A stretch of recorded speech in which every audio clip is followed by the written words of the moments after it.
In this session, we will have two presentations. One by Elisheva Carlebach from Columbia University, which will be now Big Blows on a Small Stage, Records of Violence in Jewish Communal Registers in Altona.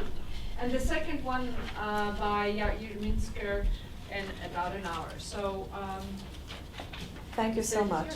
So I'm concerned with the kind of violence that often doesn't get into court records. I'm looking at a kind of lower level interpersonal violence recorded in my source because both parties are Jews belonging to the same Jewish community. If it would escalate to homicide, it would automatically be beyond the jurisdiction of the Jewish community, and it would not even necessarily make an impression in this record. But instances of lower level violence, the community, as you will see, tries to keep within its own jurisdiction. And indeed, my purpose in bringing these incidents is really to focus on the question of jurisdiction. Because what we're looking at here is a community, I would say a community tottering in the last decades of its existence as a corporation, as an entity. It is already being eroded significantly during the decades of the 18th century by the existence of competing venues for virtually every kind of not just criminal but civil case. We're talking about a true example of what I think is an imagined community. The triple community of Altona, Hamburg, Wandsbek, the Ashkenazic community, is a community that exists only really on paper. It spans disparate geographical places. You're talking about at least a hour or more walk between the two communities in this period. We're looking at two different sovereignties, where Altona is ruled by the Danish, the royal Danish hegemony, autocratic monarchs from Copenhagen, and Hamburg is under the Senate in Hamburg. And yet, the Jews belong to the same kahila. So this is a really imagined community. Yes? Kind of ready to interrupt you. It doesn't have exactly to do with what we're trying to look at, meaning these were communities that were more or less closed, but also until a high degree of mobility from one place to the other. What do you mean closed? Near proximity. Oh, close to each other, I'm Close to sorry. each other. Okay, yes. Yeah. They're close to each other, but they're not exactly bordering one another. And there was a high degree of mobility among them. Yes. So maybe, and they were separated by the political union, so maybe that's one way of trying to have a higher degree of possible control, like something as a harem would be more effective than if they were separate communities and you could go from one to another. That's what just.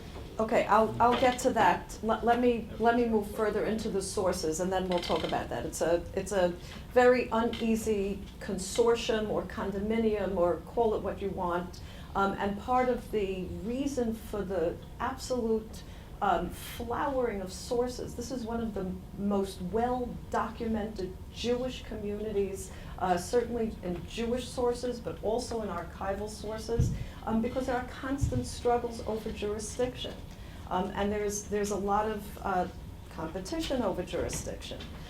So one of the things that we see here is an attempt by the Altona community to keep certain types of cases within the community. Again, it's almost a house divided against itself, because you have other competing tensions here, as we're going to see.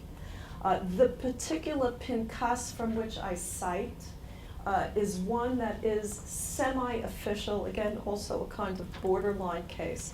It is not the official protocols that this community generates.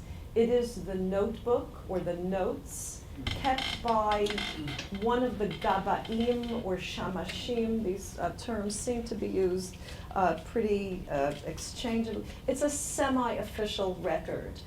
It itself appears to have been written out of the raw notes that he took. In other words, it's not even necessarily the first draft.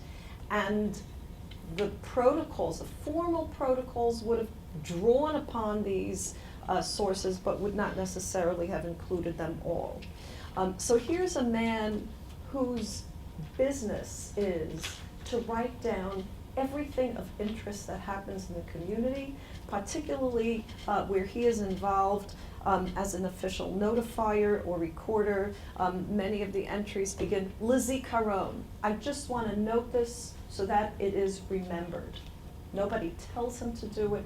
He feels that he is the recorder and memory for the community. In many other cases, especially those that we're going to see here, he'll say, Nishlachti, I am sent by, and he'll tell you which power sends him to do the following thing. It's almost a literary source. I don't consider it so much a court source, a legal source, a judicial source, but rather one voice recording these things as the author sees it. The incidents of violence here are incidents of interpersonal violence that we've seen over the past 2 days, and that anybody who studies human society and the records that it leaves are going to find. Unresolved disputes over honor escalate from words into deeds. Unresolved disputes over money very often end up in fisticuffs, marital or familial discord. In each of these cases, though, the Kehila sees the escalation to violence as a failure. It is a failure to intervene and to exist as a kind of brakes on that escalation. A failure to move a dispute into the venue where it truly belonged, which was before a court, a civil court or a rabbinic court, which would impose the peace. So the community sees violence as an expression of the unraveling of its authority, as a weakening, as a sense of its own authority within its community being undermined. And I thought I might demonstrate that by taking a look at the last of the categories I included in this collection of sources, which is on page 180. If you don't mind turning to the English translation, you could follow along in the original on page 190 if people want to. Here are a group of instances, and again, they're exemplary. There are probably dozens more. Instances in which a complaint is made, ein li menucha. Somebody is bothering me. They're pestering me. They're getting at me, and I have no resolution. And the community will then send a message saying, stop bothering that person. Here we have some instances in which what I would call preemption of violence. A case where the community officially steps in and tries to intervene where there is no case yet. The violence hasn't yet happened. And it attempts to impose some kind of peace so that it shouldn't escalate to that. So just to race through these really quickly, number 3A, we get a lay leader, a parnas, And notice the emphasis here on who is sending at whose behest. The lay leader at the behest of the lay leader of the month, the Parnas HaChodesh. Everybody has to be fully acknowledged. To tell someone that people are complaining of his wicked deeds. Today, in fact, he beat somebody, but that's not the point. Not what he did in the past, but therefore a warning from the kahal, from the lay leaders, issued to him, that if any person complains, he will surely go to jail. In other words, he has to watch his behavior from now on. He is under warning that further violent actions by him will not be tolerated. So this is a warning whose purpose is to prevent and preempt the next act of violence. That means that they'll report him to the authorities. Yes, to the and police. by the way, it is, I've seen this in communities all over Western Europe, not just here, where they'll sometimes say, you will be brought to trial, whether it will be B'din Yisrael or B'din Umot HaOlam. Whether we take you to Jewish court or to, don't think you're gonna get away by venue shopping. Did the community have a jail? Some Jewish communities may have had. This it says whether it is tfisa. Is there an actual Jewish tfisa, or does that necessarily mean? I don't know in this case. There are certain things that are clearly non-Jewish, and certain things that the Jewish community has its own. I don't know if it had its own jail. I assume it may not have had its own jail. But I should add, there's no ghetto here. Jews and non-Jews live in the same spaces. Okay, yes, Elisheva, sure. just on that document, Yes. I'm just curious about the date. You don't translate it in the English, but in the Hebrew, the last line, line 26, B'li terutz v'amatla or amatla or kala ba'olam, hayom b'Shabbat kodesh. Do you understand that they met Motzei Shabbat? Because the top date you've It's inserted Friday. is Friday. Right, so I can only, I don't know what it means that you have it in square I think what brackets. happens is that he is sent on Friday, but is writing on Motzei Shabbat. That's how you read this. I think so. Okay. I have to see what he does. Again, it's sometimes quite confusing, and sometimes you'll see, again, different dates in the same Same time. entry. Sometimes you'll see entries written later but dated earlier, because they're copying out of others, Other out of their sources. raw notes later on and trying to reconstruct so that there's some kind of record. Right. I'm actually asking for a technical reason. For some reason in Rome, the Jewish community met Motzei Shabbat, and I wondered if you had a parallel in here. This community, as you're going to see, hated to give up its free time to meet. That's one of the tensions here, that on the one hand, the community wants, as all bureaucracies, wants to exist and persist.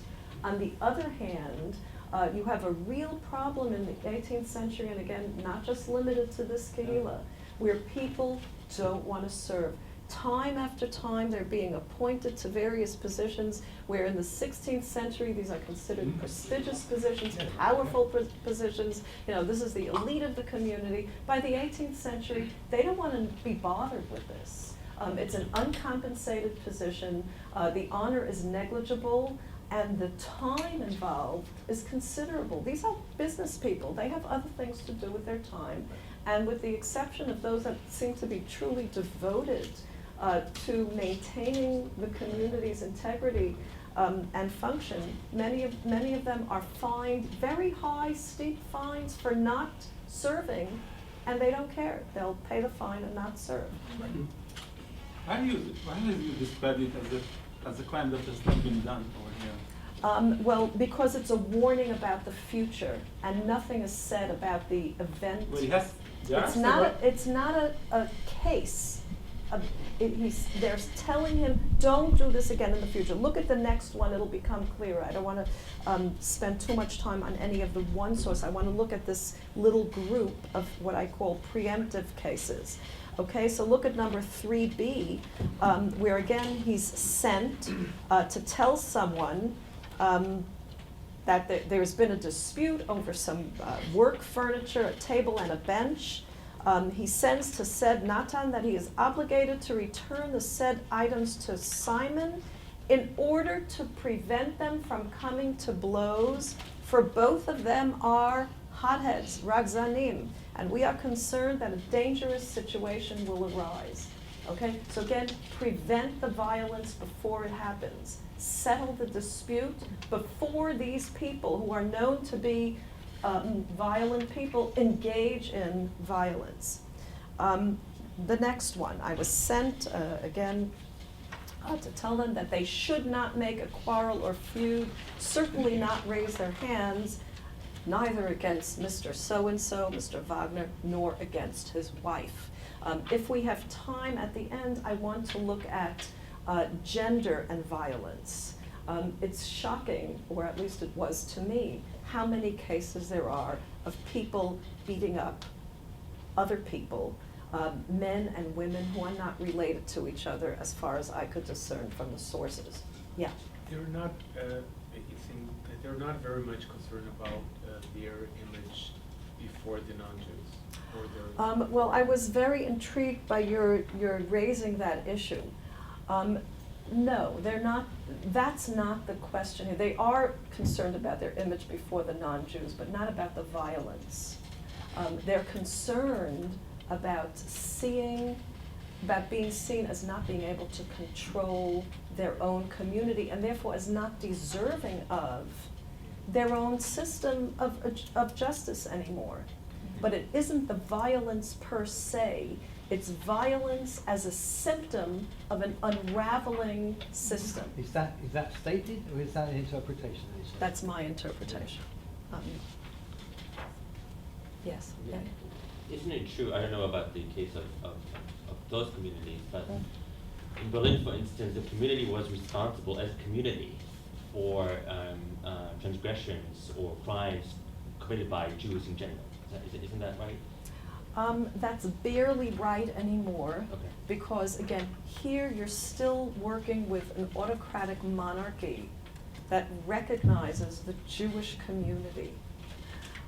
But those days are numbered.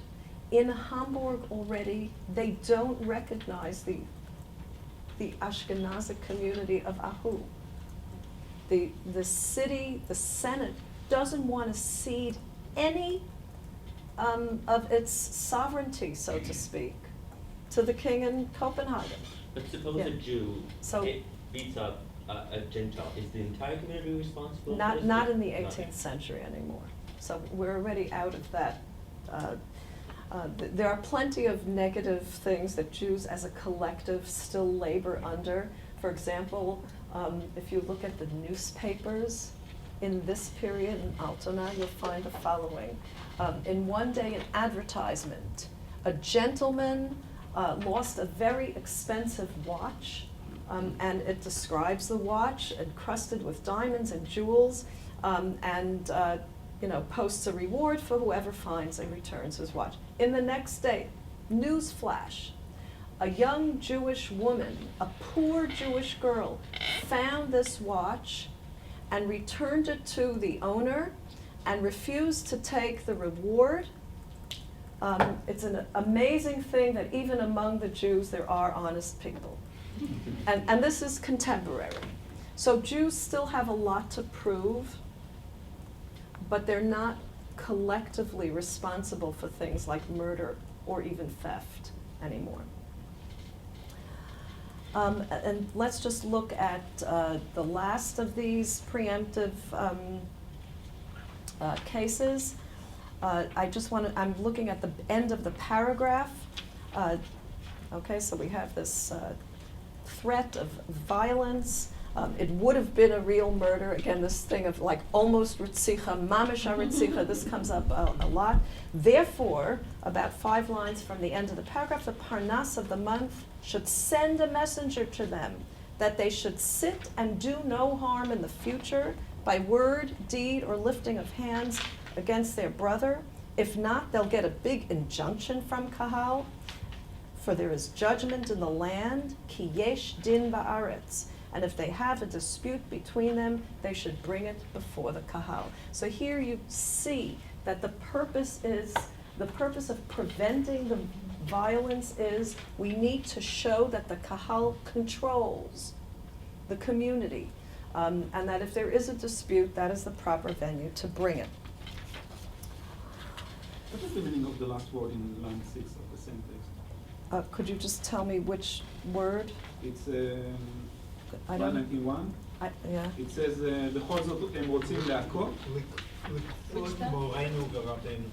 It's an honor. Okay, I want to move further along in the types of cases and the sources I want to continue.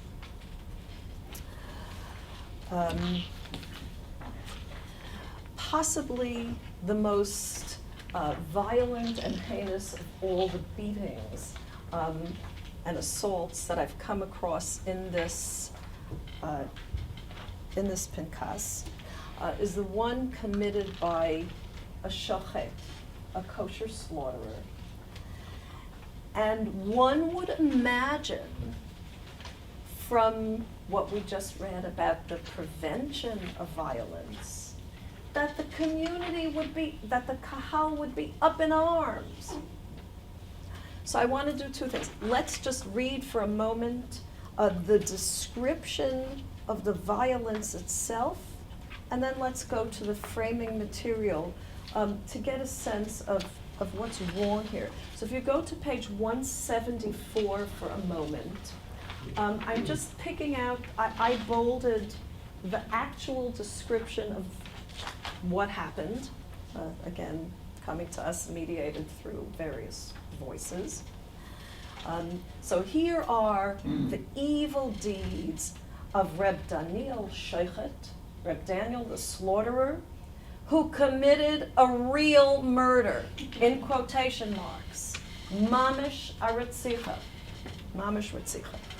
He came in the heat of a quarrel, fuming with rage, with sword drawn in his hand. But remember that he's a kosher slaughterer, so he had access to tools and weapons that most Jews may not have had access to. But would they have used the word sword? What's the It's a word? biblical phrase. It's hard to know, Okay. but certainly we'll talk about that in a moment. He grabbed him by the hair and the head and wanted to slaughter him like a beast. And as any person would defend his life by trading skin for skin, Reb Daniel went and cut Reb Feivish in the arm. I presume he put his hand up to shield his throat or his face, and instead of getting cut in the throat or the head, he got slashed in his arm. He cut his finger, it was dangling by a hair. Then he went and threw Reb Feivish on the floor and broke his leg. After that, he took the sharpening stone, so again, whatever was handy, and rammed it into his mouth, causing his teeth to fall out. And if a few butchers had not arrived to save him, Reb Daniel would have committed a murder, and he, the victim, Reb Feivish, would be gone from the world, as indeed Reb Feivish has fallen gravely ill and lies in bed in great danger. So that is the incident itself. Without having read anything else, again, you would assume that an incident like this would cause the greatest consternation in the ranks of the same kahal that kept on sending out messages saying, don't beat this one, we're warning you, this shouldn't come to blows. But look what we have. And this is the actual opening of this entry in the Pinkas. So back to page 173, to the very beginning.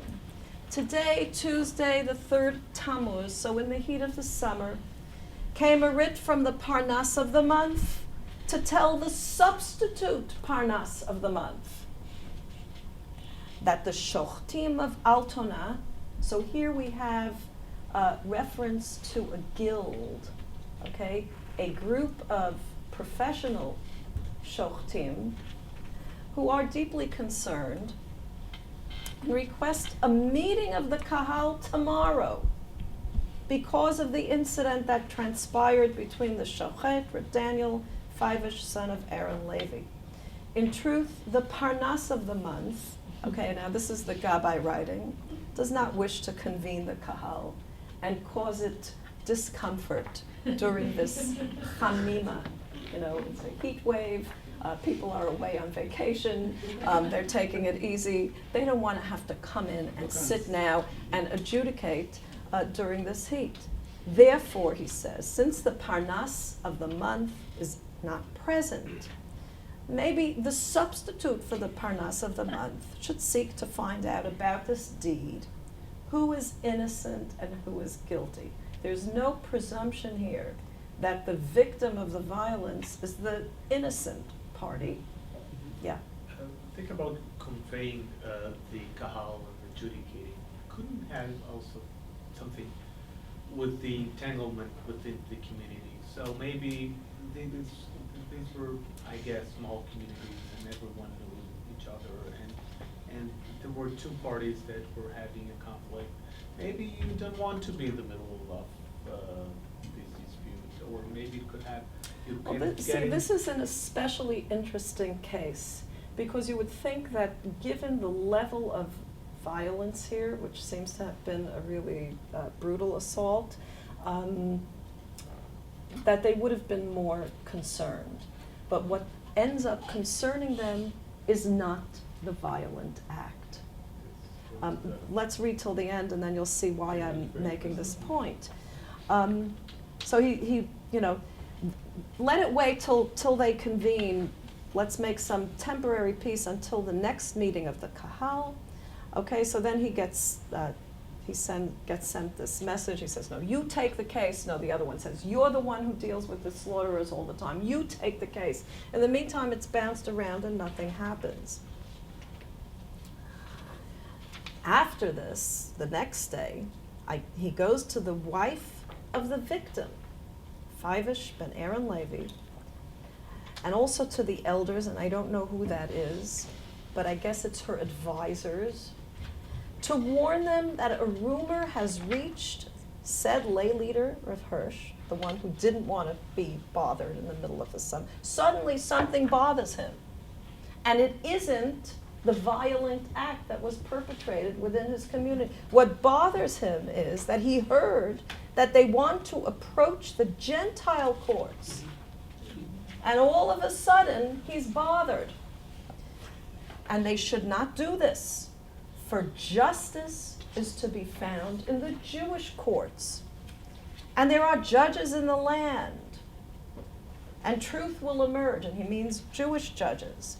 And the kahal wants to find the guilty party in this matter. And if they don't heed this warning, they'll get a big injunction from the kahal.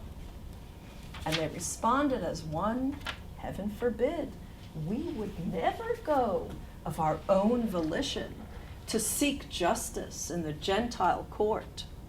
Okay, now skip the bolded part which we read. But the truth will out. He didn't go to the Gentile court of his own volition, but a messenger was sent from the Gentile court, asking him what happened. Perhaps the matter came to the attention through somebody whose name is not clear, called von Balen, a burgher of the chamber, for he witnessed the entire deed, and he said explicitly that if Reb Fivish, the victim, would not go to the authorities, he would go to the authorities and tell them of the entire episode, and that's what happened. And after this, the Parnas of the month says, I don't care. Don't answer the summons. This is a Jewish case. It belongs in the Jewish court. Stay here or you will be punished. Okay. What interested me about this case was not the violence here, but the fact that it serves as a way for us to open up what seems to be, again, a vulnerability and a tension. On the one hand, they are not capable. They don't have the funds, they don't have the manpower, they don't have the resources to render justice on a regular basis when it's needed. They're on vacation. The court's closed for a month. On the other hand, the instant the case is being whispered that it might be taken to the non-Jewish court, they're all attention. They're all ears. So what are the realities on the ground? I mean, because you know the context, I don't. So was it realistic for them actually to have this case adjudicated without having dealt with the interference, what they see it as such, from the Gentile Yes, court? it was realistic, It was and in the realistic. by the late 18th century, Jews had a real choice Okay. of venue, and would in fact take certain types of cases to the non-Jewish court. Well, this is interesting that they wanted to wait a month, because obviously many of the injuries would have been gone. Not the finger cut and maybe not the lost teeth, but some of the other ones would have been. So therefore, the case would have then seemed as less serious, and it would have made it maybe easier for them to deal with the conflict. We'll see what happens, because as it turns out, there are several other entries later on in the Pinkas, which I cite here, which I'll just refer to, so that we could see some of the aftermath. If the victim had died, either immediately or subsequently, would it? If he had died immediately, it certainly would not have been able to remain within a Jewish court. It would have immediately and automatically Automatically. And if he been a case. Later, probably also? Well, so that would depend. It would depend on who brings it to the attention, the death, whether you can prove that he died as a result of his wounds, and so forth. So that's a little complicated, yeah. I think what is very interesting here is that the main narrative about the dissolution of Jewish autonomy, one hand we have Napoleon, and on the other hand we have the great of dissolution of the Carlebach that facilitated spread of Hasidism. And Take things that like whole narrative and throw it out. Exactly, and here Yeah. we have this community that doesn't have anything that's coming from outside, and they are just having, or maybe they do have. Well, there's a lot of tension coming from outside, but what I want to show you is that it's also coming from within. It's a system that simply cannot work well for its constituents anymore here. Yeah, two questions. First of all, is this necessarily a sort of event that might have happened at the end of the 18th century? You've tied it up with a decline in autonomy.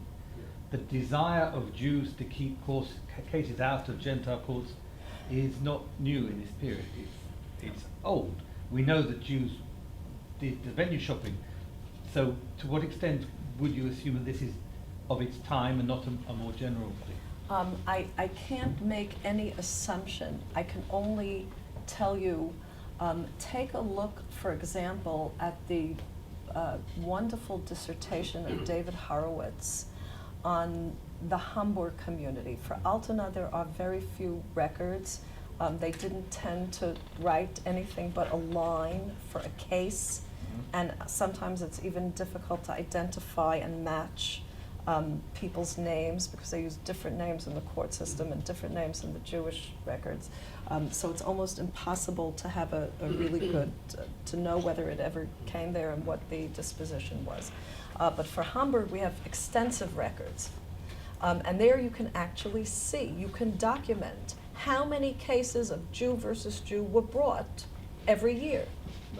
And what's fascinating is in the 1760s, we're looking at a decade after the Emden-Eibschitz controversy in Hamburg, in Altona, when for a full decade, the Senate of Hamburg forbade the Jewish court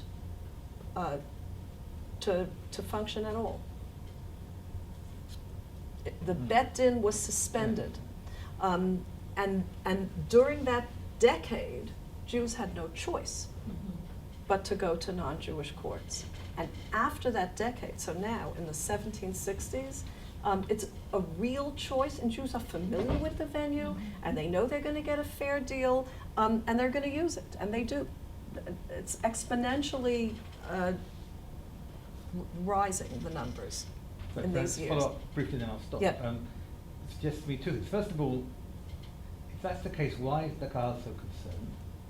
It's not that it's losing authority. The authority went already. And on the, just the Yeah. other side is the Parnas HaChodesh is concerned, but not enough to, he's concerned that the case might go to the Gentile court, but not enough to come back from his vacation. Well, I think this actually got him back. In other really? words, Okay. this got his attention. Not the fact of the No. brawl, yeah, but the fact that that there's a rumor that they might turn to the non-Jewish court. That suddenly awakened him out of his inattention. So he's concerned. There are lay leaders who are invested in maintaining the community. Now remember, the community still has value in terms of serving its constituents in so many life cycle things from birth to death. All of its institutions and charities and it has many interests and serves its constituents in many ways. Yes, sure. The fact that the perpetrator is a shochet, Yeah. would that also have to do with the fact that they're especially worried, or they become especially worried? Okay, so there's a number of questions that the fact that this happened about a shochet raised for me. One of the questions is it possible that if it were someone else, like just anyone, that this would have automatically gone to a non-Jewish court because that's the level of crime? I don't know. But because he was a religious functionary, the community might be able to claim that only it has jurisdiction over its religious functionaries. And this is why you can see the Shochtim act as a guild. Again, that's a possible additional factor here. I note something really wonderful in Stefan Lietz's printed record of Pinkasim from the Netherlands. There's an absolutely wonderful incident. If he hadn't printed it, I would have loved to present it as part of the discussion over violence. There's a brawl in the synagogue, and two men are accused of smacking a woman on her behind during the services. Okay. What is the charge that comes before the Kahal, the Jewish community? Not violating the decorum of the synagogue during the services. Not two men touching a woman, not their wife. That's not mentioned. Not the fact of an assault, whether it was on her honor or her dignity or her person. No. What comes up in the record is they touched a woman while she was menstruating. Because that halachicizes it, then it becomes a ritual infraction, and religious ritual things are still within the purview of the community. Everything else is not. So is it possible that the fact that it was a shochet meant that it was going to stay within the community, or could stay within the community, but otherwise not? An intriguing question. I can't answer. Michael? Just a little different note. When you emphasized in the first paragraph, of course, that they want to stay on vacation, the Parnas HaChodesh, and will come back. There's also another element which I, as a non-Early modernist, find interesting, namely the presumption of innocence, because we do have really that very vivid description, but it's nothing more at this point than someone's description. And maybe poor Reb Daniel, who knows, was only reacting to something. So I found this quite interesting. I don't know if that's in any way a remark, but because the description is very one-sided, obviously, but maybe it didn't happen like that. And that's what I read also in the beginning here, where they say to find out about this and who is innocent and guilty. And it's a neutral language, which I found almost modern. I don't know if it's modern or if there's indeed a long simmering feud. What's so unmodern is the assumption that he could be innocent even if he committed this brutal act. meaning that there is justified violence, and maybe something happened that could exculpate him from being guilty, even if he committed this level of violence, because they know what we know. They have this report. Bernie? Yeah, one of the things that is implicit in a lot of what we've done is issues of class and issues of language in which things are presented one way or another. Schofting, the fact that you raise the possibility that he is a religious functionary of the community. But quite frankly, I would suspect that he and the other members of the Schofting Guild, these guys are butchers. Now, as such, butchers are, first of all, far more physically strong than other people. They also are not the elite of the community. They are a violent element within the community. They will appear that way in all kinds of stories. Butchers and undertakers, the guys with the shovels who dig into the frozen ground. So Yes? I would read this story, and I agree that I'm totally constructing it, but you've constructed it as a story about worrying about authority of the community and things like that. And Adam's question about, but if it's already been, how do you see that? I would read the story a different way. Here's a man who is the Parnas. He finds out that those louts, those guys are beating the hell out of each other. He doesn't want to get involved in this. But then when he finds out that it might get out, he's not worried about, oh my God, our shochet or our community. He doesn't want it to go out because this is the kind of thing that can destroy everything, because communities are always dependent on shoftim who are basically uncontrollable people. They're always marginal. I'll even give you a support to that reading, which is that we're going to look at a source from 6 months later. This guy is still a shochet. Yeah. You would think that the least they could do is bar him from practicing his profession, but they don't do that. They can't. So he's too valuable, or the Valuable guild or is a too. big tough guy that people are scared of. A bully.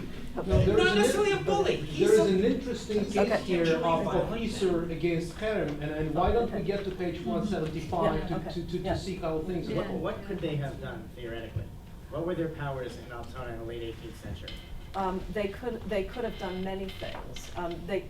Most important of all, hid him in his pocketbook, forbid people from eating from whatever he slaughters, which But they nothing more eventually than, but nothing threatened more to than do. tear him, though. Or more Um, like They something. expel him Is from the town. there an incarceration They can possible? fine him, Okay. and they don't. Yeah.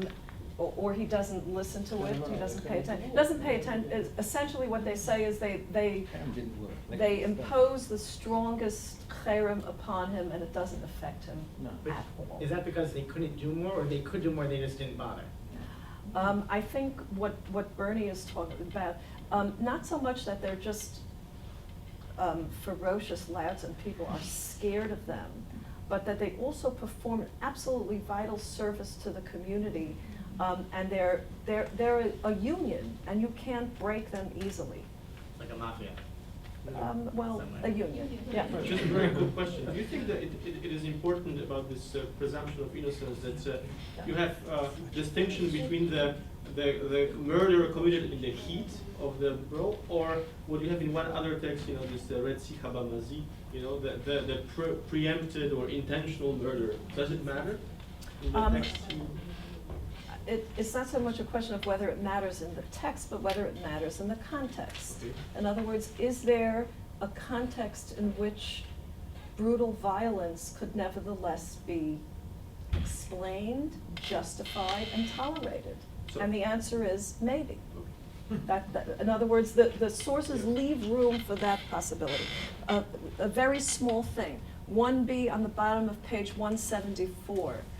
The scribe feels that this violence is a stain upon the soul of the community.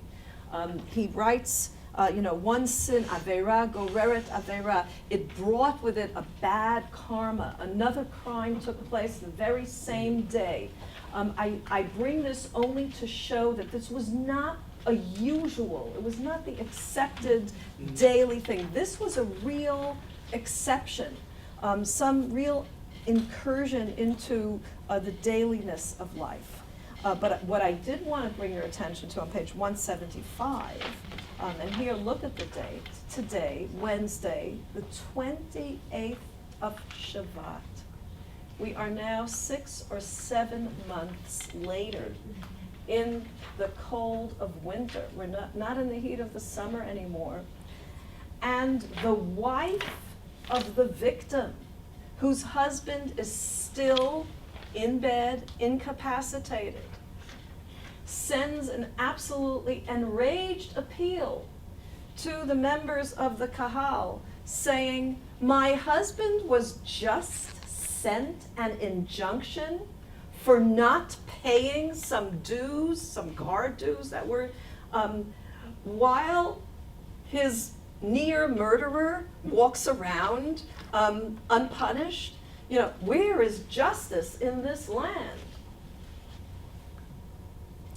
And that again provokes an internal fight over what type of injunction was imposed upon him.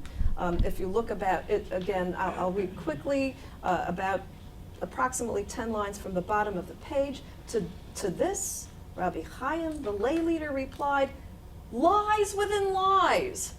She's saying a lie. Okay? We never put Mr. Fivish, the victim, into cherem. He was just on the page of Isur.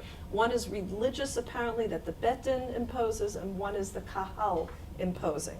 You know, and he wasn't put there for failing to pay his dues, but simply for failing to answer the summons to pay his dues, as though this matters to the poor woman whose status was probably now more like an aguna.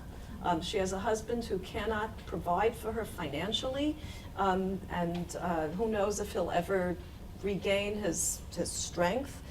So she's the one who now has to kind of tend to the home fires.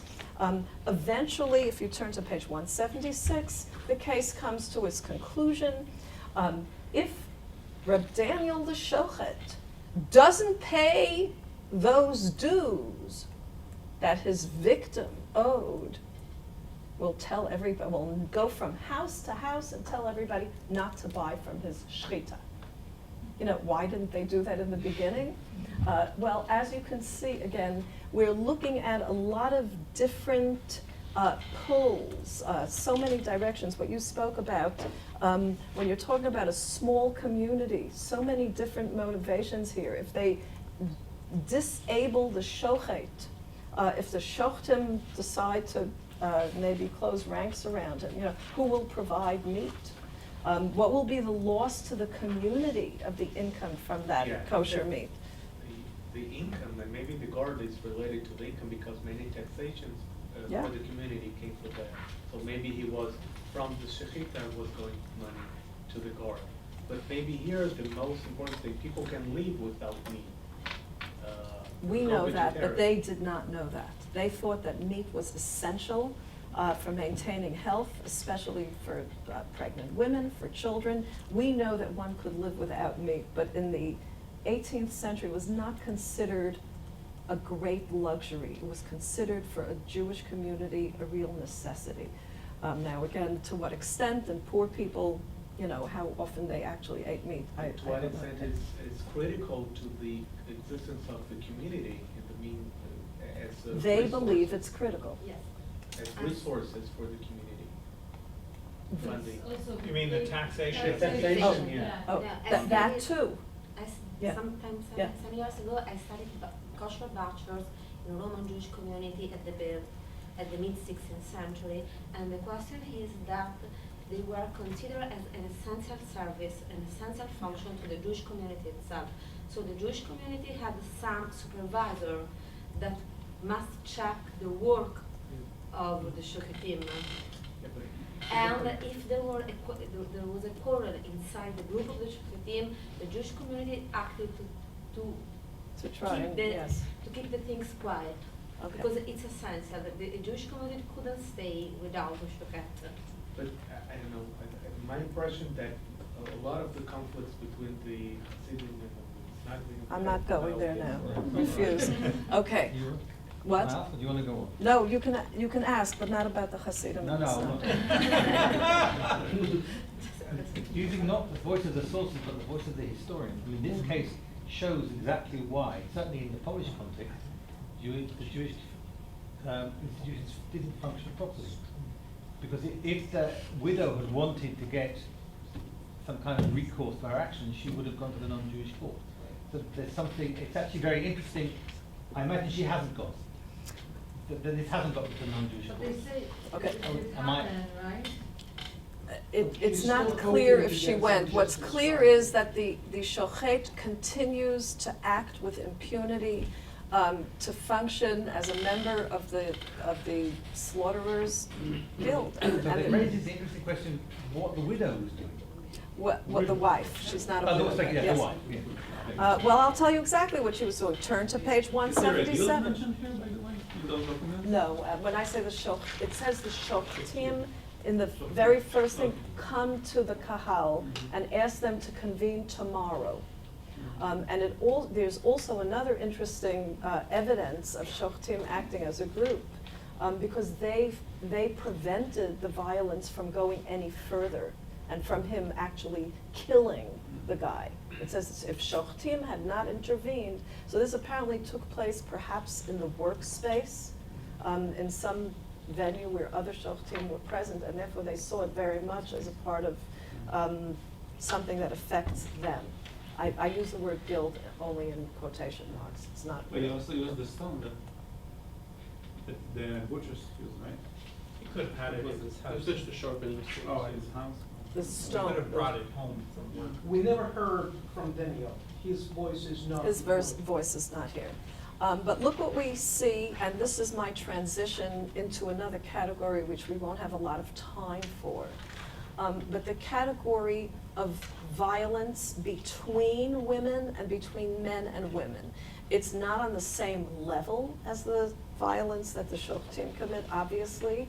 And in some cases, it's clearly what you might call a feminine form of violence, but not always. So 2A on page 177. The reason I put this one first out of order is because it's the same dramatis personae. Here, the aggressor is the wife of the victim in the other And place. that's before the whole incident, is it? No. It's afterwards, but that doesn't necessarily mean. It's afterwards, but that, Okay. she does a wicked It's deed. following Shavuot, exactly. Yeah, After she the does a winter. wicked deed, and what is her wicked deed? She apparently got into a fight and uncovers the head covering. She removes the head covering from the woman who was the wife of Lipman the butcher. Now, it's really interesting because Fivish, who was the victim of Daniel, is not spoken of as a butcher. But yet, this is the social circle in which they are deeply enmeshed, apparently. And then the scribe inserts his own little editorializing. This is not an acceptable way for Jewish women to behave. Therefore, first of all, the wife of Fivish, above mentioned, must return the headgear to the wife of Lipman, and if not, she will get an injunction from Kahal. Despite this, he writes, the wife of Fivish did not heed the injunction at all, and she did not return the headgear. Do you blame her?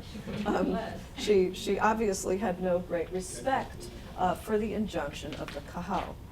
Another instance which now takes us to the stone throwing, the violence, and whether that was or wasn't a weapon of the week, I can't say. But today, on that Sabbath day, so this is happening on Shabbat, he's writing it later, but it happened on that day. I'm sent by the Parnas of the month to Meir ben Leib of Altona, somebody else, to tell him that Yasbel Melamed is screaming to the heavens because of a quarrel between Meir ben Leib and his wife. Okay, so on one side stands Meir ben Leib and his wife, and on the other side stands this Melamed.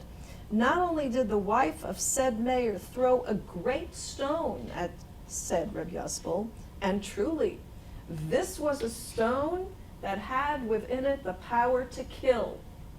Okay, this was not a little rock, this was a heavy stone, he says, and the intention should be counted as an action. And since Reb Yosefel has witnesses that she did this, they should be put into an injunction, the husband and the wife, from the kahal. She missed. Well, or what he exaggerated as a stone that was great Well, enough to. well, she said the intention should be, so Yes. one would assume the intention would be the Oh, throwing. maybe even, yeah. There's one thing that's come up a lot of times, and that's Yeah. this psak min ha'kahal, Yes. psak gadol. What exactly is that? Okay, so there's actually a description of what that entails, and it sounds very much like what we know of as the cherem. Okay, namely, you know, you can't come to a simcha, if your son is circumcised, it's gonna be done in private, nobody's allowed to attend, you can't be called up to the Torah, you can't enter the synagogue, you can't, et cetera, et cetera. You can't have any benefit from the facilities of the community. And there are gradations and amounts of time, so there are ways to kind of, There's a cherem anaya, what we call it, the temporary cherem, and if the person repents, they cancel the cherem and the person will right. again. Again, the cherem here is something that seems to be under the purview of the rabbi. And so the kahal calls its own injunction by a different technical term, but it's more or less identical So results. this isur, right? When we had before Right, as that's what it isur. says. It wasn't a cherem, Yeah, because it that was would have been isur, it was a yeah. daf It was isur. different Yeah, than this. exactly.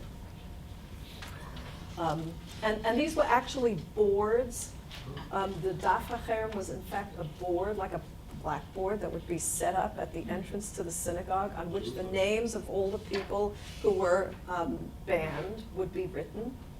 So this was supposed to be a form of public shaming, not only expelling them from the community temporarily, but also shaming them in front of everybody. But again, if it's used too often, it loses much of its sting. Okay, in 2C, we have a man who is warned and then sentenced to pay a fine and the medical expenses for assaulting the daughter of another member of the community. Now, in almost all of these cases, the verb in Hebrew is hika. We don't know what type of assault it meant. We don't know if it meant a sexual assault. We don't know if it meant just a physical assault. The fact that she had physician services necessary means that it was a serious assault. And I don't know anything about the circumstances of it, other than this is frequent. Men are breaking the bones of girls, sometimes young girls. Were these people they employed in their household? Then you would usually see that they were mishartim, that they were listed as servants. So what is happening here? Yeah. Just a very quick question. Mhm. You've spoken that the isur by kahal was perhaps not always effective. Do you have many cases when kahal went to the lay court, to the Mhm. Gentile court? Because in Poland it happens. Yes, Okay. the kahal tries not to, but there are cases in these records in which Okay. it says, you know, we will ourselves report you to the Gentile But courts. do you have cases that they actually did, not threatened, but did? I don't know. Okay. And when women or young girls are Mhm. assaulted, Mhm. are men fined? Or- Yeah, well, in this case, he's fined 2 Reichstaler to the kahal and 6 Reichstaler to the father of the victim and the cost of the physician. So I that's a mean- pretty no, stiff I mean, but financial. this is common, so they are all often It fined? depends what the circumstances were. You know, we're only getting a very, very small part of the story. What's nice for us is that in some cases, the stories, threads pick up sometimes a year later, you know, several, you know, a volume later, something else happens and the same names are there. Here in 2E, and we're getting to the close of what I want to show you, the writer the shamash who's recording this, is sent to the home of some people who are in the middle of a dispute over property. 3 sons apparently assaulting the wife of their father, not their mother, but the wife of their father. And if you look at 2E close to the end, right as I was telling her these things, about 3 or 4 lines from the end of 2E, on page 178, to the wife of Chaim above mentioned, the sons of Jacob ben Itzik and Solomon ben Itzik came and made a tumult and assaulted the wife of Chaim above mentioned inside the house. I left immediately. He does not, even though he's a representative of the community, you would think he would either say something, say, aren't you afraid to do this? I'm going to record this. I'm going to report you. I'm going to note it. Or say, this is one woman against several men. Restrain yourselves. But he doesn't. He just gets the heck out of there as fast as he can. So that, well, it's more than a smart man. I think he's also, in a sense, unwittingly representing where the kahal is standing at this stage of its existence. Namely, it's not stepping forward. It's not doing the right thing. It's not protecting the innocent. It's not really providing the kind of justice that all its constituents need. But it's also family dispute, right? It's a family dispute in which somebody is being assaulted. And it's a family dispute over property. So the correct thing for him to say is, I'll make you an appointment for tomorrow morning. Come and discuss your case. Don't touch this person. But that doesn't happen. And would it be standard? What? Throughout the Jewish world, that they would do what we see as correct thing, not necessarily what was the custom?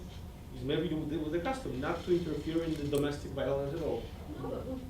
This is not between the husband and the wife, even though there is a case between husband and wife. Okay. And again, it wouldn't normally be something that the community would intrude in, but it is something that the community would adjudicate if asked to by either party. And in fact, they do. On that note, thank you very much.